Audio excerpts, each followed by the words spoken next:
नमस्कार, SBT news में आपका स्वागत है। पेश है 5 अगस्त शुक्रवार दोपहर 1:15 बजे राजस्थान की 12 बड़ी खबरें। सबसे पहले एक नजर डालते हैं आज की हेडलाइंस पर।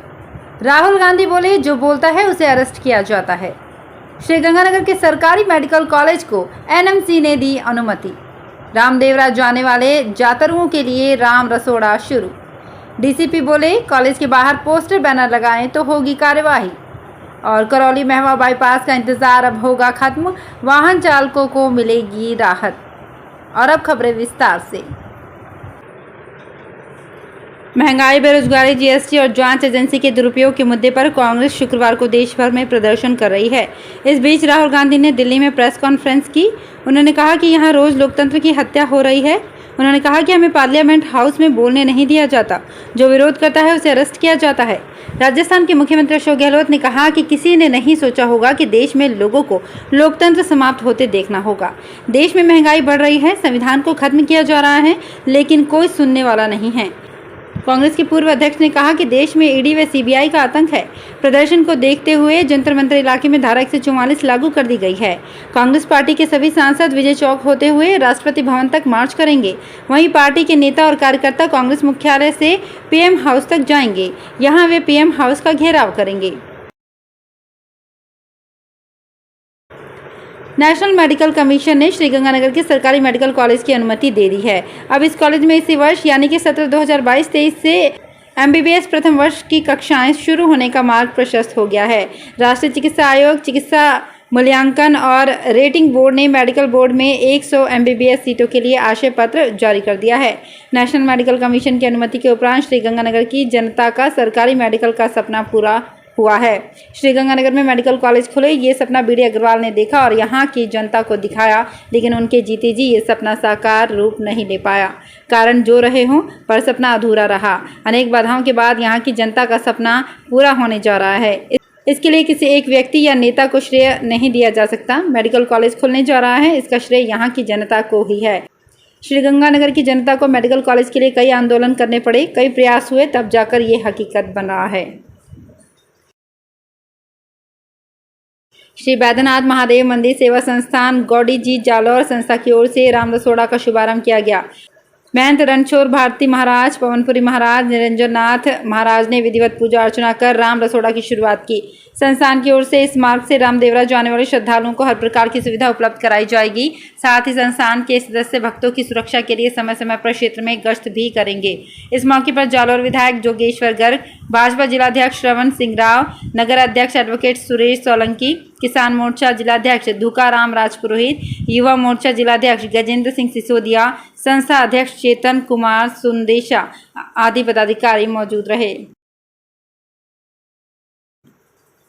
जोधपुर के डीसीपी पश्चिम गौरव यादव ने चीफ एवं सभी प्रॉक्टर्स की बैठक आयोजित की। इसमें छात्र संघ चुनाव लड़ रहे सभी प्रतिनिधियों को बुलाकर समझाइश की गई।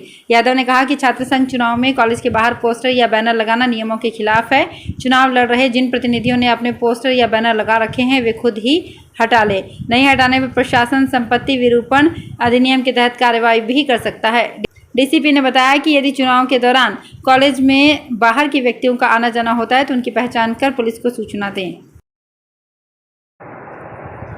करौली जिले में हिंडौन के करौली महवा बाईपास पर 3 लेन के आरओबी निर्माण पूरा करने के लिए करीब साढ़े पाँच साल का शहरवासियों का इंतजार अब शीघ्र खत्म हो जाएगा। अब रेलवे ट्रैक पर डाली जाने वाली आरओबी की 5 गर्डर हरियाणा के सोनीपत में बनकर तैयार है। कुछ दिन पहले रेलवे की टीम ने भी सोनीपत जाकर गार्डरों की जांच कर ली है और दूसरी बार रेलवे टीम इस बार जांच करने जाएगी। अंतिम जांच के बाद गर्डर को सोनीपत से हिंडौन मंगवाया जाएगा। इसके बाद रेलवे से ब्लॉक लेकर गर्डर डालने का काम पूरा करवाया जाएगा। इसके बाद सड़क का काम पूरा करवाकर आरओबी का काम पूरा करवा दिया जाएगा। इस 1 माह बाद बाईपास शुरू होने की उम्मीद है। इससे वाहन चालकों को बड़ी राहत मिलेगी। बिजली चोरी पर लगाम, 100% राजस्व वसूली, निर्बाध बिजली आपूर्ति, 0 पीडीसी उपभोक्ता, 100% उपभोक्ता टैगिंग एवं मोबाइल नंबर अपडेशन के उद्देश्य से अजमेर डिस्कॉम ने अपने क्षेत्राधीन 11 जिलों में उच्च हानि वाले जीएसएस को आदर्श जीएसएस बनाने का फैसला लिया है। इस अभियान के तहत प्रत्येक अधिशासी अभियंता को अपने अपने क्षेत्र के अधीन एक अत्यधिक हानि वाले जीएसएस को आदर्श जीएसएस बनाना होगा। प्रबंध निदेशक NS निर्वाण ने बताया कि डिस्कॉम अपने नवाचारों के जरिए बिजली चोरी पर लगाम लगाने 100% राजस्व वसूली अभियंताओं को अपने अपने क्षेत्र की जिम्मेदारी सौंपी है। राजस्थान यूनिवर्सिटी के संगठक कॉलेजों में फर्स्ट ईयर में एडमिशन की प्रक्रिया शुरू हो गई है। छात्र संघ चुनाव के ऐलान के बाद 100% सीटों के लिए कट ऑफ लिस्ट जारी की गई है, जबकि इससे पहले 4 से ज़्यादा लिस्टें निकाली जाती थी। महाराजा कॉलेज में मैथ्स ऑनर्स और फिजिक्स ऑनर्स की जनरल कैटेगरी की कट ऑफ 98.8% रही है। वहीं महारानी कॉलेज में जनरल कैटेगरी में मैथ्स के लिए 98%, जबकि साइंस के लिए 97.20% कट ऑफ जारी की गई है। जबकि कॉमर्स कॉलेज में बीकॉम पास कोर्स के लिए जनरल कैटेगरी की कट ऑफ 89.40% रहा है।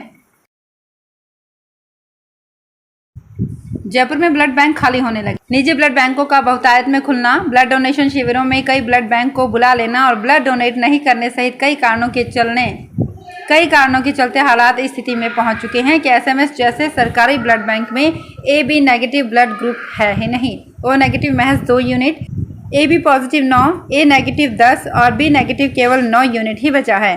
ब्लड बैंक में ये स्टोर बुधवार दोपहर 12 बजे तक था। ये ब्लड ग्रुप इमरजेंसी के लिए बचा कर रखे हैं और कॉमन सर्जरी या फिर जरूरतमंद को मना किया जा रहा था। हरिदेव जोशी पत्रकारिता व जनसंचार यूनिवर्सिटी को जल्द नया कुलपति मिलेगा। VC सर्च कमेटी ने नए कुलपति के लिए आए 30 आवेदनों में से 3 नाम राजभवन को भेजे हैं। इन्हीं में से एक को कुलपति नियुक्त किया जाएगा। जो 3 नाम भेजे गए हैं उनमें राजस्थान यूनिवर्सिटी के जनसंचार विभाग के पूर्व विभागाध्यक्ष प्रोफेसर संजीव भानावत, पटना यूनिवर्सिटी के पूर्व कुलपति प्रोफेसर शंभुनाथ सिंह और जोधपुर यूनिवर्सिटी की पूर्व प्रोफेसर सुधीर राजीव शामिल हैं। तीनों के पास 10 साल का अनुभव है। अब दिव्यांग बुजुर्गों, विधवा या सिलिकोसिस से बीमार व्यक्ति को ई-मित्र केंद्रों या फिर कियोस्क पर नहीं जाना पड़ेगा। उनका हर काम घर बैठे होगा। यहाँ तक कि ई-मित्र संचालक खुद घर आकर आपके सारे काम पूरे करेगा। खास बात यह है कि इस सुविधा के लिए व्यक्ति से कोई चार्ज भी नहीं लिया जाएगा। ये सुविधा शुरू होने के बाद बुजुर्ग, दिव्यांग या फिर विधवा महिला घर बैठे अपनी सामाजिक पेंशन की वेरिफिकेशन, आवेदन से लेकर हर वो काम जो ई-मित्र के जरिए होते हैं वो करवा सकेंगे।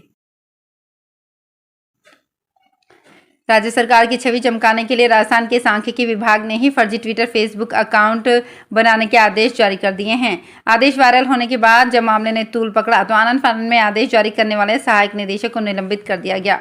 साथ ही उसके खिलाफ FIR भी दर्ज करवा दी गई। यह आदेश आर्थिक और सांख्यिकी विभाग सवाई माधोपुर के सहायक निदेशक सतीश कुमार सहारिया ने बुधवार को जारी किया था। आदेश में ये भी कहा गया कि वे इन फर्जी ID से कमेंट भी करें। सोशल मीडिया प्लेटफॉर्म पर यह ऑर्डर ट्रोल होने लगा। बाद में संशोधित आदेश भी जारी किया गया। डूंगरपुर जिले में प्रधानमंत्री गरीब कल्याण योजना और खाद्य सुरक्षा योजना के तहत गरीबों को मिलने वाले गेहूं का गबन करने के मामले में 3 डीलर्स और एक लैंप्स व्यवस्थापक के खिलाफ रसद विभाग ने सख्ती शुरू कर दी है। रसद विभाग ने चारों के खिलाफ PDR एक्ट में मामला दर्ज करवाया है। एक्ट के तहत 3 डीलर्स और एक लैंप्स व्यवस्थापक की ओर से गबन किए गए 1483 क्विंटल गेहूं के बदले 40 लाख रुपए से अधिक की वसूली की जाएगी। प्रधानमंत्री गरीब कल्याण योजना और खाद्य सुरक्षा योजना के तहत गरीबों को मिलने वाले गेहूं का गबन करने के मामले में अब तक थाने में केस दर्ज होकर गिरफ्तारी और जेल भेजने की कार्रवाई ही होती आई है, लेकिन अब रसद विभाग ने ऐसे लोगों के खिलाफ सख्ती की है। तो फिलहाल इस बुलेटिन में इतना ही। फिर हाजिर होंगी कुछ और बड़ी खबरों के साथ। अगर आप भी अपने आसपास की छोटी बड़ी और महत्वपूर्ण खबरों से अपडेट रहना चाहते हैं तो सब्सक्राइब कीजिए हमारे चैनल SPT न्यूज को और प्रेस कीजिए बेल आइकन पर।